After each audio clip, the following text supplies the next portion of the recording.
बिस्मिल्लाहिर्रहमानिर्रहीम। जी नाज़रीन, इस वक्त हमारे साथ मौजूद हैं सरपरस्त आला मरकजी तंजीम ताजरान पाकिस्तान व सदर अंजुमन ताजरान सिटी रजिस्टर्ड फैसलाबाद, जो हमेशा गरीब आवाम के साथ, ताजरों के साथ खड़े रहे हैं। और इस वक्त जबकि रोजाना बिलाशुबा पेट्रोलियम मसनूआत में बेतहाशा इजाफा, बिजली व गैस के बिलों में बेतहाशा इजाफा, इस सूरत हाल में अवाम पिस रही है। क्या कहेंगे सदर साहब? बिस्मिल्लाहिर्रहमानिर्रहीम। आपने हमारा जो ये इजलास है इसको कवर किया और हमारी सारी बातें सुनी है, क्योंकि अवाम बिल्कुल पिस रही है।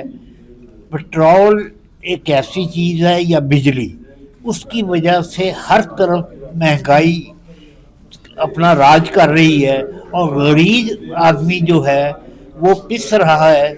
इसलिए हमने जमात इस्लामी की हमायत का ऐलान किया है कि इनके धरने में हम शामिल होंगे। जी बहुत शुक्रिया। आप अपनी सेहत इलालत के बावजूद अवाम के लिए, ताजरों के लिए इनके साथ खड़े हैं, जो बिलाशुबा बहुत बड़ी आपकी काविश है। अल्लाह ताला आपको सेहत और आफियत, तंदुरुस्ती अता फरमाए। आमीन।